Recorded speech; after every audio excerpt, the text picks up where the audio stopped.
இரண்டு வகையான மனிதர்கள் இந்த உலகத்தில் இருக்கிறார்கள்.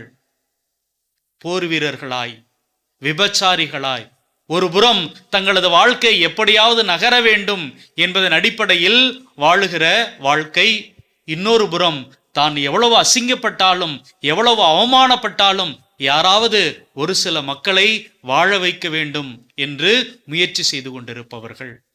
பிரியமானவர்களே, இந்த வரிசையில் நான் எந்த வரிசையில் இருக்கிறேன் என்பதோடு கூட இந்த மறையுறைக்குள் இன்னும் ஆழமாக செல்கிற பொழுது ஒரு உண்மை நமக்கு புலனாகிறது. அதாவது இயேசு இங்கே என்ன சொல்றாரு? ஒரு திராட்சை கொடி என்பது இங்கே பலன் கொடுக்க வேண்டும். அப்போ ஒவ்வொரு மனிதனுடைய வாழ்க்கையிலும் ஏதாவது ஒரு பர்பஸ் இருக்கணும். என்னுடைய வாழ்க்கைக்கு ஏதாவது ஒரு நோக்கம் கண்டிப்பாக இருந்தே ஆக வேண்டும்.